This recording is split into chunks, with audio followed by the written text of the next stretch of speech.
Es una noche cualquiera en las escarpadas montañas de Sinaloa. Un laberinto de picos y valles donde el gobierno es una sugerencia y la lealtad es la única ley. En algún lugar de esta inmensidad, bajo el manto de estrellas, un hombre de más de 70 años se mueve entre las sombras. No usa teléfonos.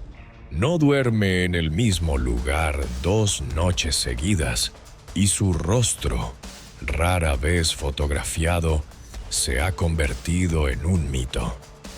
Durante más de 50 años, ha dirigido una de las organizaciones criminales más poderosas del planeta. Un imperio global de miles de millones de dólares construido sobre la violencia y una astucia legendaria. Gobiernos han caído, presidentes han ido y venido, y sus socios, desde los más leales hasta los más temidos, han terminado muertos o en prisiones de máxima seguridad. Todos han caído, todos excepto él. Él es el fantasma, el último capo de la vieja escuela. El hombre por el que la DEA ofrece una recompensa de $15 millones y que, a pesar de ello, nunca ha pasado un solo día en una celda. Su nombre, Ismael Zambada García, mejor conocido como El Mayo. Pero, ¿quién es realmente este hombre que se oculta tras la leyenda? ¿Fue únicamente un campesino que se convirtió en un despiadado narcotraficante o un genio estratégico? Un maestro del poder en la sombra que construyó un estado paralelo, un imperio invisible capaz de sobrevivir a todas las guerras y a todos sus enemigos. Acompáñame a adentrarnos en los orígenes del hombre que, con su silencio y su paciencia, se convirtió en la figura más enigmática y poderosa de la historia del crimen organizado, el verdadero rey del narcotráfico. Si te apasionan las historias que el poder quiso ocultar, suscríbete. Lo que viene es aún más oscuro. La historia de Ismael Zambada García comienza en el corazón de la tierra que se convertiría en la cuna y el epicentro del narcotráfico mexicano. Nació el 1 de enero de 1948 en la pequeña comunidad de El Álamo, un rancho humilde en el municipio de Culiacán, Sinaloa. No nació en la riqueza ni en el poder. Su mundo era el de la tierra, el sol y el trabajo duro. Sinaloa, en ese entonces, era un estado principalmente agrícola, una región de hombres y mujeres de campo, forjados por la adversidad y un profundo sentido de independencia. Su familia, como la mayoría en la región, era modesta, lejos de los lujos que un día comandaría. La infancia de Zambada estuvo marcada por la simplicidad de la vida rural. Su educación formal fue escasa. Según los informes, apenas completó la educación primaria. Su verdadera escuela fue el campo, donde aprendió las lecciones fundamentales que definirían su vida. La paciencia del agricultor que espera la cosecha, la importancia de las redes familiares y de la comunidad, y una comprensión innata del terreno, de los caminos ocultos y de los secretos que guardan las montañas. Este profundo arraigo a su tierra natal se convertiría en una de sus mayores fortalezas. A diferencia de otros capos que buscaron la opulencia de las grandes ciudades o las playas turísticas, el Mayo siempre se mantuvo conectado a sus raíces, a la sierra que lo vio nacer y que, décadas más tarde, se convertiría en su santuario inexpugnable. Su carácter se forjó en este entorno. Era callado, observador y desconfiado por naturaleza. rasgos que contrastaban con la extravagancia y la impulsividad de muchos de sus futuros contemporáneos. No era un hombre de palabras grandilocuentes, sino de acciones calculadas. Su visión del mundo era pragmática, moldeada por la necesidad de sobrevivir en un entorno donde las oportunidades eran limitadas y el poder del Estado era una presencia lejana y a menudo corrupta. Desde joven, mostró una habilidad natural para los negocios.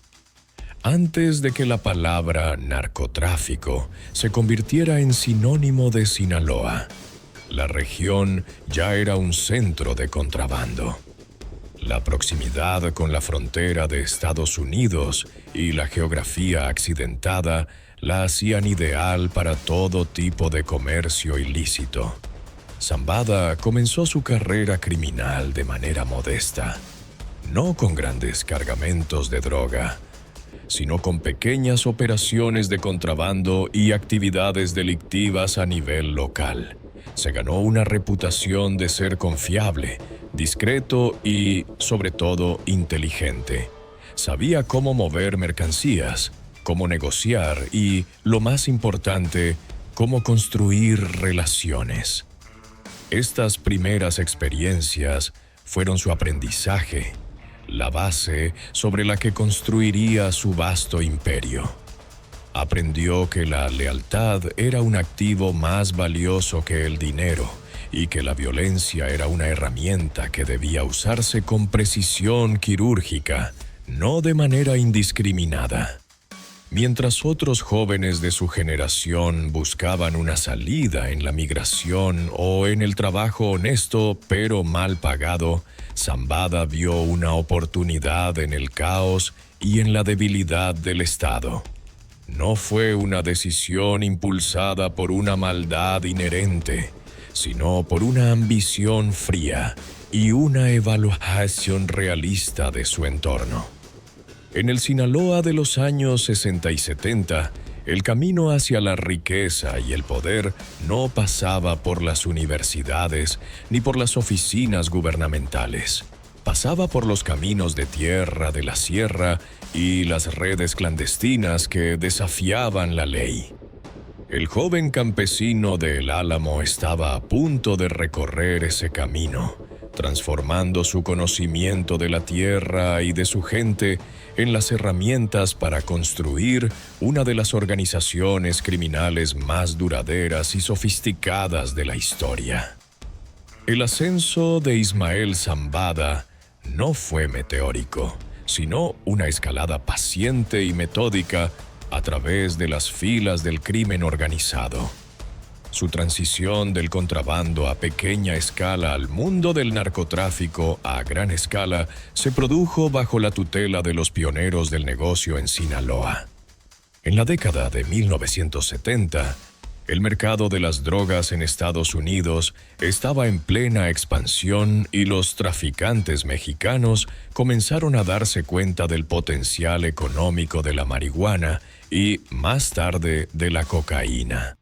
Zambada, con su reputación ya establecida como un operador discreto y eficiente, se integró en las redes de narcotraficantes que estaban comenzando a tomar forma.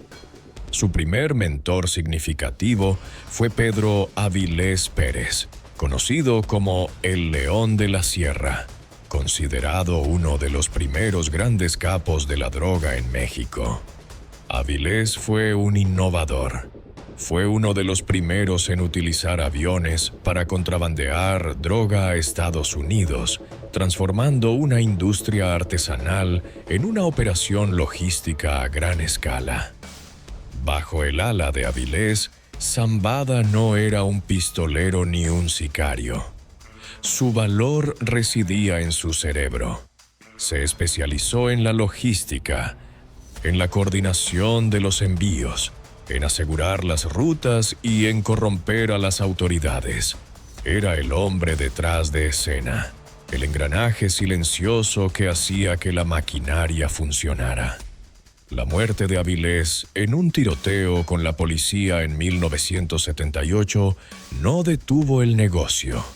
Simplemente creó un vacío de poder que fue llenado por una nueva generación de líderes que habían aprendido de él. Entre ellos se encontraban Miguel Ángel Félix Gallardo, Ernesto Fonseca Carrillo y Rafael Caro Quintero, quienes tomarían las riendas y formarían el primer supercartel de México, el Cartel de Guadalajara. Zambada, con su habilidad para la diplomacia y su bajo perfil, se convirtió en una figura clave en esta nueva organización. Félix Gallardo, conocido como el jefe de jefes, centralizó el tráfico de drogas en México, negociando directamente con los carteles colombianos de Cali y Medellín para transportar su cocaína a Estados Unidos. El Cartel de Guadalajara era una federación de traficantes, y Zambada actuaba como un mediador y un estratega crucial.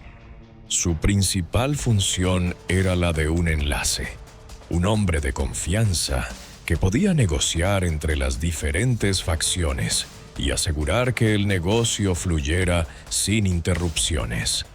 A diferencia de sus jefes, que cada vez más disfrutaban de la atención pública y la riqueza ostentosa, el Mayo permanecía en las sombras. Entendió desde el principio que la visibilidad era una debilidad. Mientras otros capos construían mansiones y aparecían en las páginas de sociales, él invertía sus ganancias en consolidar su poder en el campo, comprando la lealtad de comunidades enteras y tejiendo una red de informantes y protectores que lo hacía intocable. Durante la era del Cartel de Guadalajara, perfeccionó su modelo de negocio. Un modelo basado más en la corrupción y la estrategia empresarial que en la violencia abierta.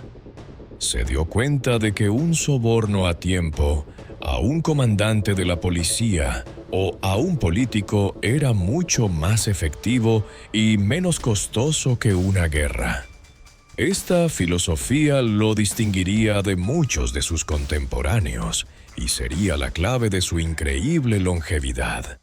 Sin embargo, la edad de oro del Cartel de Guadalajara estaba destinada a terminar. La arrogancia de sus líderes y un acto de violencia brutal contra un agente estadounidense desencadenarían una cacería que destruiría la organización y cambiaría para siempre el panorama del narcotráfico. Zambada, el observador silencioso, observaba y aprendía, preparándose para el colapso que sabía que era inevitable y para la oportunidad que surgiría de las cenizas. El imperio que parecía invencible estaba a punto de desmoronarse y él estaba perfectamente posicionado para recoger los pedazos. Detrás de cada fortuna hay una historia que nadie se atreve a contar. Tú ya sabes dónde encontrarla. Suscríbete para ver más. El año 1985 marcó un punto de inflexión catastrófico para el Cartel de Guadalajara y, a su vez, se convirtió en la mayor oportunidad en la carrera de Ismael Zambada. El catalizador fue el secuestro, tortura y asesinato de Enrique Kiki Camarena, un agente de la Administración para el Control de Drogas, DEA, de Estados Unidos. Camarena se había infiltrado profundamente en la organización y su trabajo de inteligencia había llevado al desmantelamiento del Rancho Búfalo, una plantación de marihuana de miles de hectáreas en Chihuahua que le costó al cartel miles de millones de dólares. En un acto de arrogancia y furia, los líderes del cartel, supuestamente liderados por Rafael Caro Quintero y Ernesto Fonseca Carrillo, con la aparente aprobación de Miguel Ángel Félix Gallardo, ordenaron la captura de Camarena. El brutal asesinato del agente federal estadounidense fue una línea que no se podía cruzar. La respuesta de Estados Unidos fue masiva y contundente. La Operación Leyenda se convirtió en la mayor investigación de homicidio en la historia de la DEA. La presión sobre el gobierno mexicano fue inmensa, obligándolo a lanzar una cacería sin precedentes contra los líderes del cartel de Guadalajara. Uno por uno, los capos comenzaron a caer. Caro Quintero y Fonseca Carrillo fueron arrestados en 1985. Félix Gallardo, el jefe de jefes, logró mantenerse en la clandestinidad durante 4 años más, pero su poder se desvanecía rápidamente. Finalmente fue capturado en 1989. El arresto de Félix Gallardo significó el fin del primer supercartel de México. Desde la prisión intentó mantener el control del negocio, dividiendo el territorio entre las facciones restantes en una cumbre en Acapulco. Los hermanos Arellano Félix se quedaron con la plaza de Tijuana, la familia de Amado Carrillo Fuentes con Ciudad Juárez. Y la plaza de Sinaloa fue heredada por un joven y ambicioso protegido de Félix Gallardo, Joaquín El Chapo Guzmán, y su socio más experimentado y discreto, Ismael El Mayo Zambada. La caída del cartel de Guadalajara fue la lección más importante en la vida de Zambada. Observó cómo la ostentación, la impulsividad y la violencia contra el gobierno estadounidense habían llevado a la ruina a los hombres más poderosos que conocía. Aprendió que el verdadero poder no residía en desafiar abiertamente al Estado, sino en infiltrarlo, en corromperlo desde adentro hasta convertirlo en un socio silencioso. Mientras el Chapo Guzmán, con su personalidad carismática y su apetito por el riesgo, se convertía en la cara visible del nuevo cartel de Sinaloa, Zambada asumió el papel que mejor conocía, el de estratega en la sombra, el cerebro financiero y logístico. Juntos formaron una de las alianzas más exitosas y duraderas en la historia del crimen organizado. Eran el complemento perfecto. El Chapo era el innovador audaz, famoso por sus túneles fronterizos y su disposición a la confrontación. El Mayo era el diplomático, el hombre de negocios que prefería un acuerdo a una guerra y que entendía que la estabilidad era más rentable que el caos. Zambada se centró en consolidar el control del cartel sobre la producción y el transporte de drogas. Utilizó su vasta red de contactos en el gobierno y las fuerzas de seguridad para garantizar que sus cargamentos se movieran sin problemas. Invirtió miles de millones de dólares en una red de empresas legítimas, desde compañías lecheras y agrícolas hasta empresas de construcción, para lavar las ganancias del narcotráfico, integrando de manera tan profunda la economía ilícita en la legal que se volvieron indistinguibles. Este fue su verdadero golpe de genio. Creó un estado paralelo, un imperio económico que no solo financiaba la violencia, sino que también generaba empleos, construía infraestructura y proveía servicios en comunidades olvidadas por el gobierno. A cambio, obtuvo algo que el dinero no podía comprar directamente: la lealtad inquebrantable de la gente. En la sierra de Sinaloa se convirtió en una figura legendaria, un benefactor que resolvía disputas, financiaba fiestas patronales y ayudaba a los enfermos. Se convirtió en el verdadero poder, un hombre al que la gente recurría antes que al gobierno. Esta base de apoyo social se convirtió en su escudo humano. una red de vigilancia impenetrable que lo alertaba de cualquier incursión de extraños o de las fuerzas del orden. El fantasma había encontrado su santuario. Con el viejo orden en ruinas, el Mayo Zambada no solo sobrevivió, sino que prosperó, sentando las bases de un nuevo tipo de imperio criminal. Uno más discreto, más sofisticado y, en última instancia, mucho más difícil de destruir.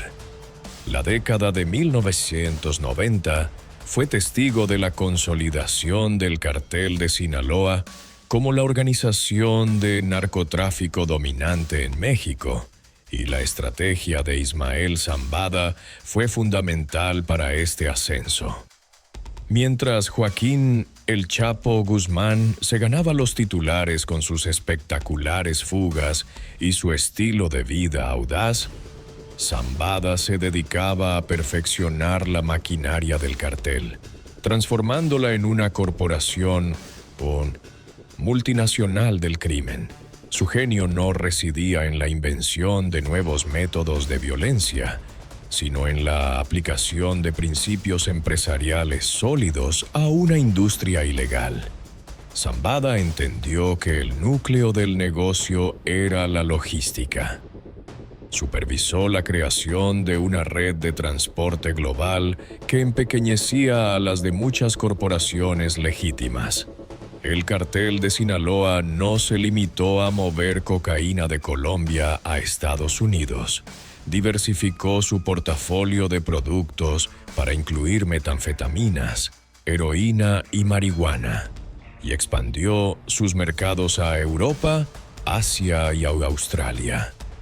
Para lograr esto, Zambada invirtió en una flota de aviones, desde pequeñas avionetas que volaban bajo el radar hasta aviones Boeing 747, modificados para transportar varias toneladas de cocaína en un solo viaje. Utilizaron submarinos, barcos de pesca, contenedores de carga y una flota de camiones para mover su producto a través de las fronteras. La innovación más famosa del cartel: los túneles transfronterizos, aunque a menudo atribuidos a El Chapo, eran parte de una estrategia logística más amplia que Zambada ayudó a supervisar y financiar. Pero el verdadero pilar del imperio de Zambada fue su maestría en el arte de la corrupción. Institucionalizó la práctica de la plata o plomo, pero con un énfasis abrumador en la plata. Comprendió que la violencia era costosa y atraía una atención no deseada. Un soborno, en cambio, era una inversión. El cartel destinaba un presupuesto de miles de millones de dólares a la corrupción, creando una nómina paralela que incluía a políticos de alto nivel, generales del ejército, comandantes de la policía federal y local, jueces y funcionarios de aduanas. Esta red de corrupción no solo garantizaba que sus cargamentos pasaran sin ser inspeccionados, sino que también le proporcionaba inteligencia de primera mano sobre las operaciones gubernamentales en su contra. Cuando se planeaba una redada, Zambada a menudo lo sabía con días o incluso semanas de anticipación, lo que le permitía desaparecer en la seguridad de la sierra. Además de la logística y la corrupción, Zambada fue un pionero en el lavado de dinero a escala industrial. Creó un vasto conglomerado de empresas aparentemente legítimas. Su famosa compañía lechera, Santa Mónica, se convirtió en un símbolo de su habilidad para enmascarar las ganancias ilícitas. Invirtió en agricultura, bienes raíces, turismo y transporte, no solo para limpiar el dinero, sino para crear una base económica sólida que le diera influencia y poder en el mundo legal.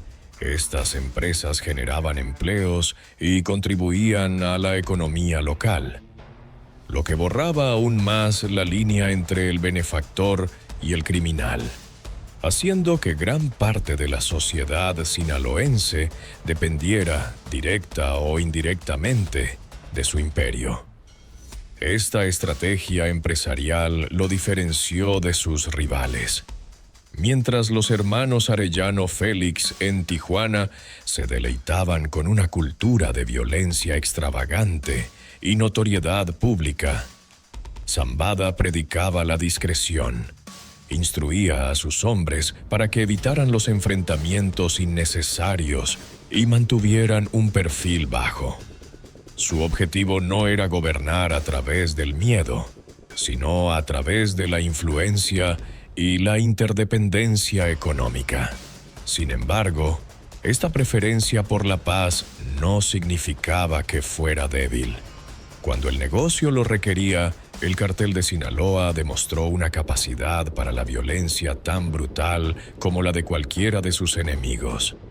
La década de 1990 y principios de la de 2000 estuvieron marcadas por una serie de guerras sangrientas por el control de las rutas del narcotráfico, y Zambada fue un comandante clave en todas ellas. La guerra contra el cartel de Tijuana fue particularmente salvaje. Durante años, las dos organizaciones se enfrentaron por el control de la codiciada frontera de California. La violencia incluyó asesinatos de alto perfil, coches bomba y tiroteos masivos. En 1993, un intento de asesinato contra el Chapo Guzmán por parte de los Arellano Félix en el aeropuerto de Guadalajara resultó en la muerte accidental del cardenal Juan Jesús Posadas Ocampo, un evento que conmocionó a México y puso una presión sin precedentes sobre los carteles. A lo largo de esta guerra, Zambada actuó como el estratega frío y calculador, dirigiendo las operaciones desde la seguridad de sus escondites, sobreviviendo a sus rivales no por ser el más fuerte, sino por ser el más inteligente. Mientras los hermanos Arellano Félix eran capturados o asesinados uno por uno, Zambada permanecía intocable. Su leyenda como el capo invisible, creciendo con cada enemigo que caía. La consolidación del poder del cartel de Sinaloa a finales del siglo XX y principios del XXI no fue un proceso pacífico. Se forjó en el fuego de una serie de guerras brutales que redefinieron el mapa del crimen organizado en México. Ismael El Mayo Zambada, a pesar de su preferencia por la negociación sobre la confrontación, demostró ser un estratega militar tan despiadado como astuto cuando la situación lo demandaba. Su papel en estos conflictos fue el de un comandante en la sombra, un general que rara vez visitaba el frente de batalla, pero cuyas decisiones determinaban el resultado de las guerras más sangrientas. La primera gran guerra fue contra sus antiguos socios del cartel de Guadalajara, los hermanos Arellano Félix, quienes controlaban la lucrativa plaza de Tijuana. La ruptura fue inevitable. La ambición de ambas organizaciones por dominar el corredor de California, el punto de entrada más valioso para las drogas en Estados Unidos, los llevó a un conflicto total. La guerra de Tijuana fue personal y brutal. Se caracterizó por una violencia espectacular diseñada para aterrorizar al bando contrario. Asesinatos de alto perfil, coches bomba en zonas residenciales y tiroteos a plena luz del día se convirtieron en la norma.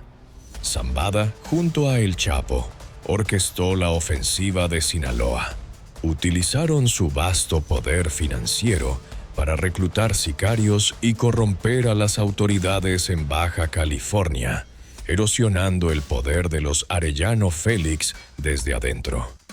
mientras los Arellano Félix cultivaban una imagen de narco-juniors violentos y ostentosos.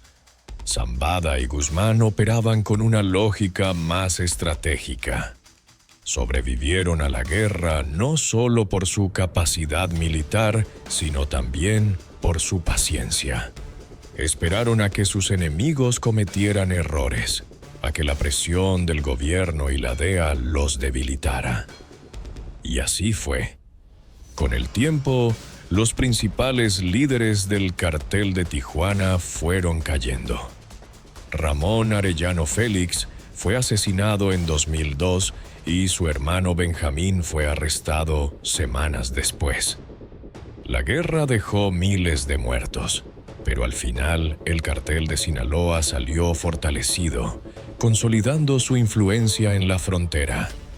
Apenas una guerra terminaba, otra comenzaba. Con el arresto de Osiel Cárdenas Guillén, líder del cartel del Golfo, en 2003, su brazo armado, los Zetas, comenzó a operar de manera más independiente. Los Zetas, formados por exmilitares de las Fuerzas Especiales de México, introdujeron un nuevo nivel de brutalidad y sofisticación militar en el mundo del narcotráfico. Eran una fuerza disciplinada y sádica que no negociaba, sino que conquistaba. El cartel de Sinaloa, bajo el mando de Zambada y Guzmán, se vio obligado a enfrentarlos por el control de las rutas del noreste de México. Zambada entendió que para luchar contra un ejército se necesitaba otro ejército. Sinaloa formó sus propios brazos armados y se alió con otros carteles para crear una federación anti-Zetas. La guerra fue de una crueldad inimaginable, con decapitaciones, masacres y exhibiciones públicas de violencia diseñadas para infundir terror. Sin embargo, el conflicto más doloroso y personal para Zambada fue la ruptura con los hermanos Beltrán Leiva. Arturo, Alfredo, Carlos y Héctor Beltrán Leiva habían sido socios cercanos y hombres de confianza del cartel de Sinaloa durante años. Eran parte del círculo íntimo. Pero la confianza se hizo añicos en enero de 2008 con el arresto de Alfredo Beltrán Leiva, el Mochomo. Arturo Beltrán Leiva, el líder del clan, culpó a El Chapo Guzmán de haber entregado a su hermano a las autoridades, una traición que consideró imperdonable. La verdad detrás del arresto sigue siendo un misterio. Pero la percepción de traición fue suficiente para desencadenar una guerra fratricida. Los Beltrán Leiva declararon la guerra al cartel de Sinaloa y la violencia que desataron fue íntima y vengativa. Al conocer los secretos de la organización, pudieron golpear donde más dolía. En mayo de 2008, sicarios de los Beltrán Leiva asesinaron a Edgar Guzmán López, uno de los hijos de El Chapo, en el estacionamiento de un centro comercial en Culiacán. El ataque sumió a Sinaloa en un estado de guerra abierta. Antiguos amigos se convirtieron en enemigos mortales y la violencia se extendió por todo el país. Zambada, una vez más, tuvo que navegar en aguas turbulentas. La guerra con los Beltrán Leiva fue una prueba de su legendaria habilidad para la diplomacia y la supervivencia. Mientras la organización se fracturaba, él logró mantener la cohesión de su propia facción, consolidándose aún más como el pilar de estabilidad dentro del caos. La guerra terminó como todas las demás, con la muerte o captura de sus enemigos. Arturo Beltrán Leiva fue abatido por la Marina Mexicana en diciembre de 2009. Sus hermanos fueron cayendo en los años siguientes. Zambada, como siempre, sobrevivió. Estas guerras tuvieron un costo terrible en vidas humanas y sumieron a México en una espiral de violencia que continúa hasta el día de hoy. Pero para el Mayo, eran simplemente el costo de hacer negocios. Cada conflicto que superaba, cada rival que caía, no hacía más que fortalecer su posición y pulir su leyenda como el capo que no podía ser derrotado. Su imperio no se mantenía solo con dinero y sobornos, sino también con la sangre de sus enemigos. La característica más definitoria de Ismael el Mayo Zambada y la clave de su medio siglo de supervivencia en la cima del mundo criminal es su capacidad para ser un fantasma. En una era de vigilancia tecnológica global, donde cada llamada telefónica, transacción financiera y movimiento puede ser rastreado, Zambada ha logrado permanecer completamente fuera de la red. Ha construido una leyenda no a través de la notoriedad, sino de la invisibilidad, convirtiéndose en una figura casi mítica cuya existencia se comprueba por el poder que ejerce, no por su presencia física. Su estrategia para evadir la captura es una clase magistral de disciplina, paranoia y una profunda comprensión de la naturaleza humana y la tecnología. La regla fundamental de su protocolo de seguridad es evitar por completo la tecnología moderna. No posee un teléfono celular, no usa Internet y no se comunica a través de ningún medio electrónico que pueda ser interceptado. Todas sus comunicaciones se realizan en persona o a través de una red de mensajeros de confianza, un sistema anticuado pero increíblemente seguro. Este método, aunque lento, garantiza que no deje ninguna huella digital que pueda ser seguida por las agencias de inteligencia mexicanas o estadounidenses. Su vida es un constante estado de movimiento. No tiene una residencia fija. Se cree que pasa la mayor parte de su tiempo en el llamado Triángulo Dorado, una región montañosa y de difícil acceso que abarca partes de Sinaloa, Durango y Chihuahua. Este es su territorio, su santuario. Se mueve entre una red de ranchos y escondites rústicos, nunca permaneciendo en un lugar por mucho tiempo. Su conocimiento del terreno es absoluto y su capacidad para desaparecer en la sierra es legendaria.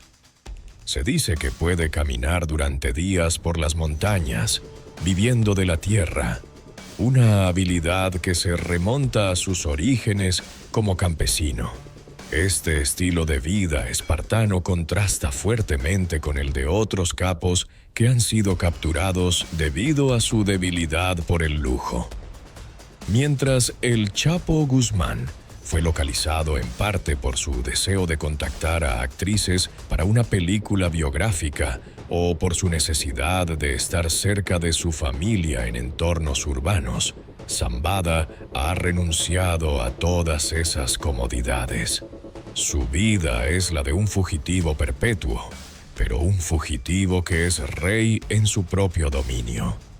El escudo más poderoso de Zambada no es tecnológico ni militar, sino humano. A lo largo de las décadas, ha cultivado metódicamente la lealtad de las comunidades rurales de Sinaloa. No es simplemente temido. Para muchos, es una figura respetada y protectora. Se ha convertido en el estado de facto en regiones donde el gobierno oficial es inexistente o indiferente. Financia obras públicas, paga por servicios médicos, resuelve disputas locales y ofrece empleo a través de sus empresas.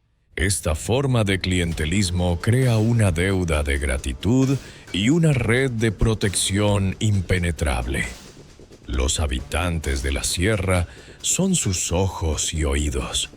Cualquier movimiento de las fuerzas militares o de personas extrañas en la región es informado de inmediato a su círculo de seguridad. Intentar una operación para capturarlo en este entorno es casi un suicidio. Las tropas no solo se enfrentan a un terreno hostil, sino a una población que trabaja activamente en su contra. Su círculo íntimo es increíblemente pequeño y está formado por personas de su más absoluta confianza, en su mayoría familiares o individuos que han estado con él durante décadas. La paranoia es una herramienta de supervivencia esencial. Cualquier nuevo recluta o socio es investigado a fondo y la más mínima sospecha de traición se castiga con la muerte. Esta disciplina férrea ha impedido que las agencias de inteligencia infiltren su círculo cercano, una hazaña notable dada la cantidad de recursos dedicados a su captura. La leyenda del fantasma se alimenta de su ausencia. Hay muy pocas fotografías confirmadas de él, la mayoría tomadas hace décadas. Su apariencia actual es en gran medida una cuestión de especulación. Esta falta de una imagen clara lo convierte en una figura aún más elusiva. ¿Cómo se puede cazar a alguien cuyo rostro es un misterio? A lo largo de los años, ha habido innumerables informes de operaciones militares que estuvieron a punto de capturarlo, solo para llegar a un rancho y encontrar la comida aún caliente sobre la mesa. Una señal de que se había escapado momentos antes. Cada fracaso en capturarlo no hace más que aumentar su estatus mítico. Se ha convertido en la encarnación de la imposibilidad de ganar la guerra contra las drogas. Un hombre que ha demostrado ser más inteligente, más paciente y más resistente que los dos gobiernos que lo han perseguido durante toda su vida. Él es el hombre que no está allí, el poder invisible que controla un imperio desde las sombras.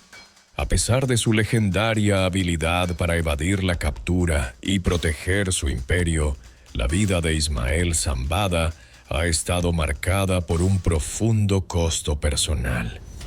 El mismo negocio que le ha dado una riqueza y un poder inimaginables también ha devastado a su familia, convirtiendo a sus seres más queridos en objetivos y, en última instancia, en peones en el juego mortal que él mismo dirige. Para un hombre que valora la lealtad y la familia por encima de todo, la destrucción de su propio clan representa la paradoja central y la tragedia de su existencia. El Mayo ha tenido varias esposas y numerosos hijos, muchos de los cuales fueron atraídos al negocio familiar. Intentó prepararlos para que un día heredaran su imperio, pero el mundo del narcotráfico es implacable y el apellido Zambada se convirtió tanto en una bendición como en una maldición. Sus hijos, conocidos como los Mayitos, crecieron rodeados de un poder inmenso, pero también vivieron bajo la sombra constante de la violencia y la persecución. El golpe más devastador a su dinastía llegó con la captura de su hijo, Vicente Zambada Niebla, alias El Vicentillo. Nacido en 1975, Vicentillo fue preparado desde joven para ser el sucesor de su padre. A diferencia de El Mayo, que operaba desde las sombras, Vicentillo era conocido por un estilo de vida más visible y fue ascendiendo en la jerarquía del cartel, asumiendo responsabilidades en la logística y la coordinación de envíos. Sin embargo, su carrera llegó a un abrupto final en marzo de 2009, cuando fue arrestado por el ejército mexicano en un lujoso barrio de la Ciudad de México. El arresto de su heredero aparente fue un golpe estratégico y emocional para Zambada. Pero lo peor estaba por venir. En 2010, Vicentillo fue extraditado a Estados Unidos para enfrentar cargos de narcotráfico. En un movimiento que sacudió los cimientos del cartel de Sinaloa, decidió cooperar con las autoridades estadounidenses. Se convirtió en uno de los testigos de más alto rango en la historia de la guerra contra las drogas. Su testimonio proporcionó una visión sin precedentes del funcionamiento interno del cartel, detallando rutas, redes de corrupción, lavado de dinero y la identidad de jugadores clave. Su colaboración fue fundamental en el caso del gobierno estadounidense contra Joaquín El Chapo Guzmán. Para el Mayo, la decisión de su hijo fue una encrucijada imposible. Por un lado, la cooperación de Vicentillo con el enemigo representaba la máxima traición según los códigos del narcotráfico. Por otro lado, era un padre viendo a su hijo intentar salvar su propia vida de una sentencia de cadena perpetua. Se dice que el propio Zambada autorizó la cooperación de su hijo en un cálculo pragmático para asegurar su supervivencia y quizás para debilitar a facciones rivales dentro de su propia organización. La tragedia familiar no terminó con Vicentillo. En 2013, otro de sus hijos, Serafín Zambada Ortiz, fue arrestado en la frontera de Arizona. Serafín, conocido por alardear de su estilo de vida de narco junior en las redes sociales, mostrando fotos de armas chapadas en oro, coches de lujo y animales exóticos, también se declaró culpable y fue sentenciado a una pena de prisión relativamente corta. La caída de los Mayitos no fue la única. El hermano de El Mayo, Jesús el Rey Zambada, también fue una figura importante en el cartel, responsable de las operaciones en la Ciudad de México. Fue arrestado en 2008 y, al igual que su sobrino Vicentillo, fue extraditado a Estados Unidos, donde se convirtió en un testigo clave contra El Chapo, detallando en la corte los sobornos multimillonarios pagados a altos funcionarios del gobierno mexicano. La caída de su hermano y sus hijos diezmó su círculo de confianza y lo dejó cada vez más aislado. Cada arresto y cada cooperación erosionaba la estructura de poder que había pasado toda una vida construyendo. El hombre que había sobrevivido a todas las guerras contra sus enemigos externos ahora veía cómo su imperio se desmoronaba desde adentro, a través de la captura de su propia sangre. Esta serie de pérdidas personales subraya la realidad brutal de la vida que eligió. A pesar de todo su poder, no pudo proteger a su familia de las consecuencias de su propio negocio. Se ha convertido en un rey solitario, un patriarca que ha visto a su linaje ser sacrificado en el altar del narcotráfico. El fantasma de la sierra puede ser intocable, pero el padre y el hermano han sufrido pérdidas que ninguna cantidad de dinero o poder puede reparar. La vida de Ismael Zambada ha sido un ejercicio de silencio y clandestinidad. Durante casi 50 años, evitó a la prensa, rechazó la notoriedad y construyó su leyenda a través de su ausencia. Por eso, el mundo quedó atónito en la primavera de 2010, cuando se reveló que el narcotraficante más buscado y elusivo del planeta había concedido una entrevista exclusiva a Julio Scherer García, uno de los periodistas más respetados de México y fundador de la revista Proceso. El encuentro fue un evento sin precedentes. Una rara ventana a la mente del hombre que había sido un fantasma durante toda su vida. La reunión se llevó a cabo en un lugar no revelado en las profundidades del Triángulo Dorado. Scherer, ya un hombre mayor, fue llevado a través de un viaje laberíntico a la guarida de Zambada. El escenario, descrito por el propio periodista, era surrealista. En medio de la nada apareció el Mayo, un hombre de apariencia campesina, con un sombrero de ala ancha, bigote y una sonrisa afable, rodeado por un pequeño ejército de guardaespaldas fuertemente armados. No era la imagen del monstruo que muchos esperaban, sino la de un patriarca rural, un hombre de la tierra. La entrevista que siguió fue una obra maestra de la ambigüedad y la filosofía fatalista. Zambada no confesó ningún crimen específico, pero habló con una franqueza escalofriante sobre su vida y la naturaleza del narcotráfico. Cuando Scherer le preguntó sobre su vida como fugitivo, Zambada respondió con una calma desconcertante. Dijo que vivía en un estado de pánico constante, con un miedo perpetuo a ser capturado. El monte es mi casa, mi familia, mi protección, afirmó, confirmando su existencia como un hombre de la sierra inseparable de su entorno. Una de las revelaciones más impactantes fue su visión sobre la posibilidad de ser atrapado. Le dijo a Scherer que en varias ocasiones había estado a punto de ser capturado, sintiendo las tropas del gobierno pisándole los talones. Cuando se le preguntó si temía por su vida, su respuesta fue fatalista. Sugirió que podría suicidarse antes de permitir que lo capturaran. No sé si me animaría a matarme.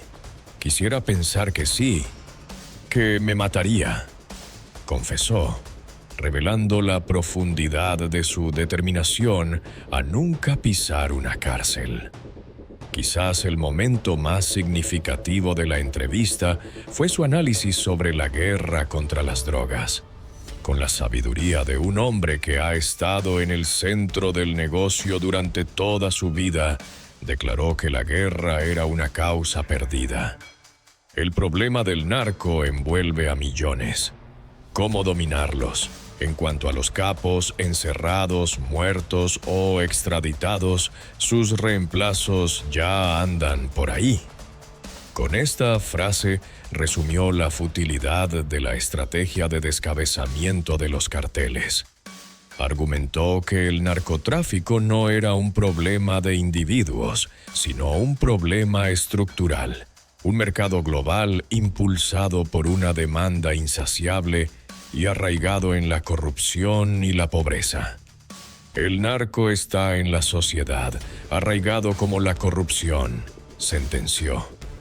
Durante la conversación, Zambada negó ser la figura todopoderosa que la prensa y los gobiernos describían. Rechazó el título de capo número 1 y se presentó a sí mismo como un simple ranchero de Sinaloa.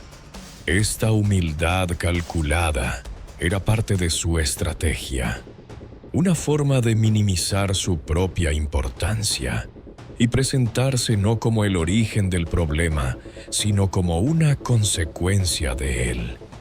La entrevista fue una jugada de poder brillante. Al hablar con Scherer, Zambada rompió su propio mito de invisibilidad, pero lo hizo en sus propios términos. Se humanizó, se presentó como una figura reflexiva y casi filosófica, mientras al mismo tiempo enviaba un mensaje desafiante a sus enemigos. No pueden ganar. La publicación de la entrevista y una fotografía que acompañaba el artículo, mostrando a Zambada cara a cara con el periodista, fue una sensación mediática.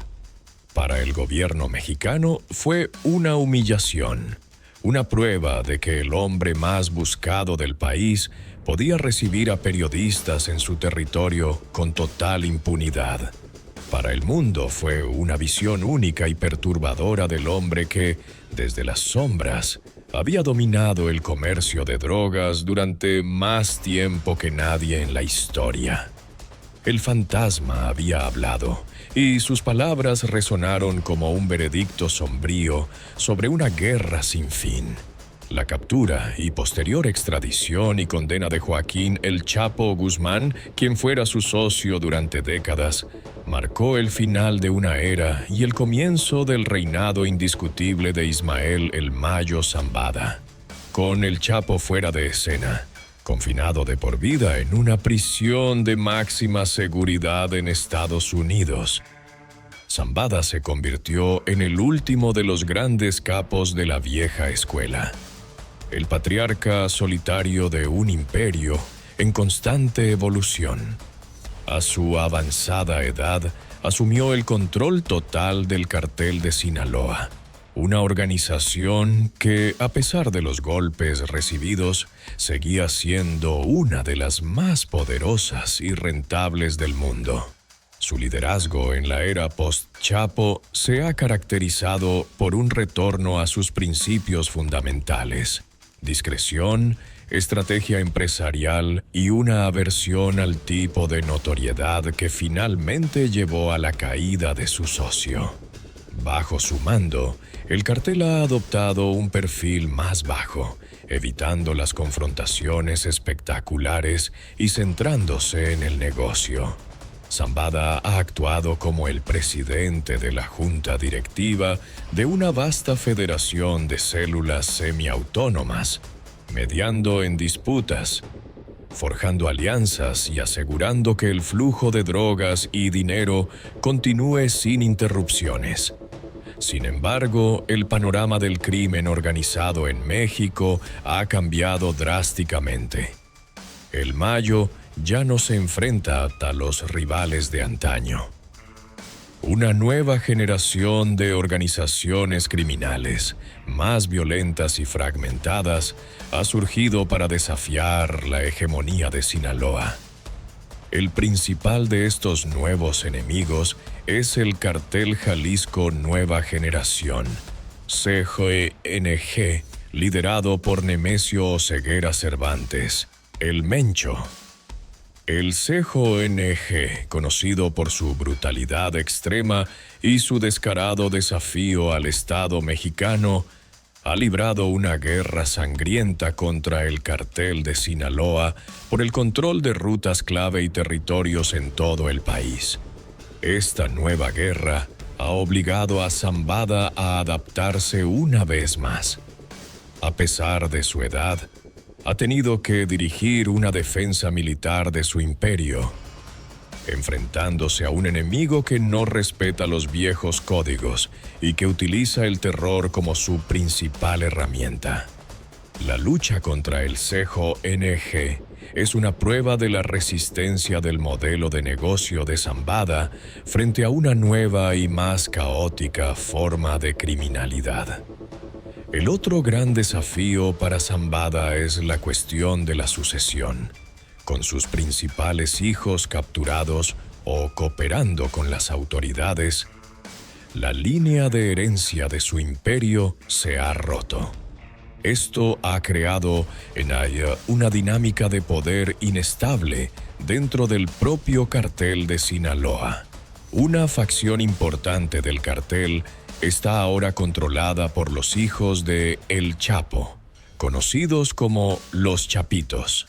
Este grupo, liderado por Iván Archibaldo y Jesús Alfredo Guzmán, es conocido por un estilo mucho más violento y ostentoso que el de Zambada.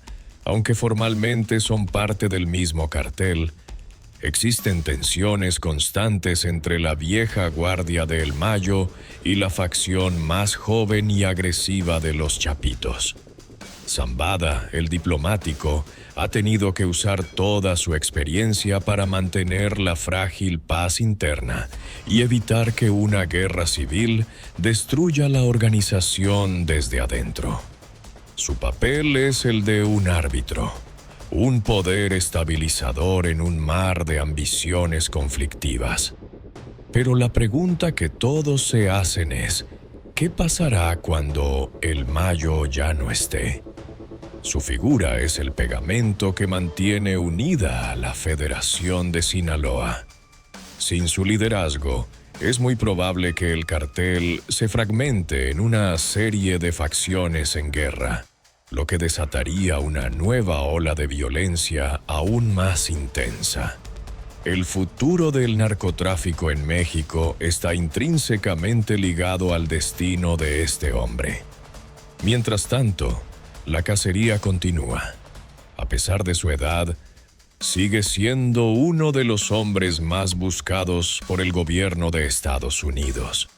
La DEA y otras agencias de inteligencia no han renunciado a la esperanza de capturarlo, de poner fin a la carrera del último gran capo.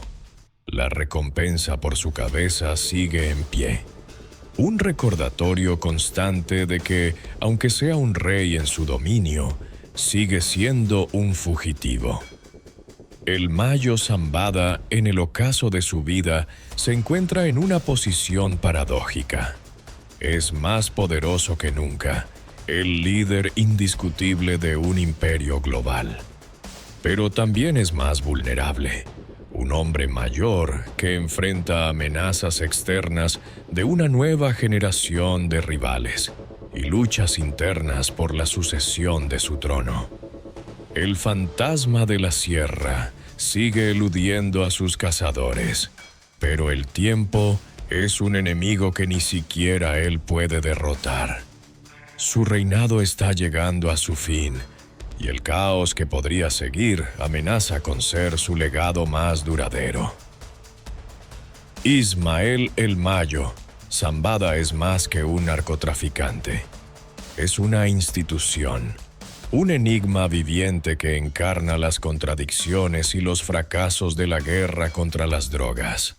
Su legado es complejo y multifacético, una sombra que se extiende mucho más allá del mundo del crimen para tocar la política, la economía y la estructura social de México, y más allá. Es el producto de un entorno específico, pero también el arquitecto de un sistema que ha demostrado ser casi imposible de desmantelar. Por un lado, su legado es el de un estratega criminal sin parangón. Durante más de 50 años, ha navegado un mundo de una brutalidad inimaginable, superando a todos sus contemporáneos y a los gobiernos que intentaron detenerlo. Mientras otros capos basaban su poder en la violencia carismática o el terror puro, Zambada construyó un imperio sobre los cimientos de la lógica empresarial, la corrupción sistemática y una paciencia infinita. Demostró que el narcotráfico podía ser gestionado no como una pandilla, sino como una corporación multinacional, con una atención meticulosa a la logística, las finanzas y las relaciones públicas. Aunque estas últimas se llevaran a cabo en las sombras, su longevidad es un testimonio de su disciplina y su inteligencia. Se convirtió en la prueba viviente de que la llamada estrategia del capo, consistente en eliminar a los líderes de los carteles, es fundamentalmente defectuosa. Por cada capo capturado o asesinado, Zambada observaba cómo surgían 10 más, a menudo más violentos y menos predecibles. Él, en cambio, proporcionaba estabilidad, un orden dentro del caos, lo que paradójicamente hacía que el negocio fuera más eficiente y difícil de combatir. Su éxito representa el fracaso monumental de una política de seguridad que ha costado miles de millones de dólares y cientos de miles de vidas. Por otro lado, su legado es innegablemente uno de violencia, corrupción y devastación social. Aunque personalmente evitaba la violencia innecesaria, su imperio se construyó y se mantiene sobre un río de sangre. Las guerras que libró por el control de las rutas del narcotráfico dejaron decenas de miles de muertos y convirtieron a vastas regiones de México en zonas de guerra. La cocaína, la heroína y las metanfetaminas que su organización traficó han destruido innumerables vidas en todo el mundo. Su red de corrupción ha podrido las instituciones de México desde la raíz, erosionando la confianza en la policía, el sistema judicial y el gobierno. Ha creado un estado paralelo donde la ley del cartel a menudo supera a la ley del Estado, normalizando la ilegalidad y haciendo que la línea entre el crimen y la autoridad sea peligrosamente borrosa. En Sinaloa, su legado es aún más ambiguo. Para el mundo exterior es un criminal, pero para muchas comunidades de la sierra es el único gobierno que han conocido. Es el hombre que construyó carreteras, escuelas e iglesias, el que dio trabajo a miles de personas en una economía donde las oportunidades legítimas son escasas. Esta dualidad de benefactor y destructor es quizás la parte más compleja de su historia. No se puede entender a El Mayo sin entender la profunda desigualdad y el abandono estatal que permitieron que una figura como él floreciera. Se convirtió en la encarnación de una verdad incómoda, que en ciertos contextos el crimen organizado puede ofrecer un orden y una prosperidad que el Estado no puede o no quiere proporcionar. Hoy, como el último hombre en pie de su generación, representa el fin de una era. Los nuevos líderes del crimen organizado carecen de su visión estratégica y su arraigo social. Son producto de un mundo más fragmentado y caótico.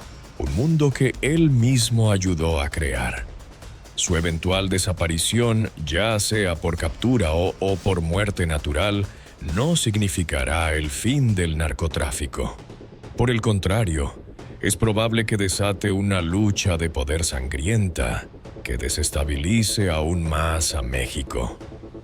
El fantasma dejará un vacío que nadie podrá llenar, y el caos que seguirá será la última y más trágica prueba de su influencia. La historia de Ismael Zambada es una lección sombría sobre el poder, la supervivencia y la naturaleza insoluble de un problema global. Es la historia de un campesino que se convirtió en rey, un fantasma que dirigió un imperio a plena vista, y un hombre cuyo silencio ha hablado más fuerte que todas las balas disparadas en una guerra que parece no tener fin. Su vida es el capítulo final de la vieja guardia, y su legado es una pregunta abierta sobre el futuro de un país que sigue luchando contra las sombras que él ayudó a proyectar. Así que, después de este recorrido por la vida y el imperio del hombre más elusivo del mundo, la pregunta final sigue en el aire. ¿Fue Ismael El Mayo Zambada simplemente un producto inevitable de un sistema corrupto y una sociedad desigual, un empresario pragmático que operaba en un mercado ilegal? ¿O fue un maestro manipulador, un arquitecto del caos que corrompió a una nación para su propio beneficio, convirtiéndose en el símbolo definitivo del fracaso de la guerra contra las drogas? Cada leyenda tiene un lado que permanece en la oscuridad. Nosotros existimos para encender una luz en esa oscuridad. Suscríbete, porque la historia nunca es como te la contaron. Gracias por llegar hasta aquí. Si te ha apasionado este análisis y quieres seguir explorando las figuras y los eventos que han forjado el mundo, has encontrado tu lugar. Nos vemos en el próximo capítulo.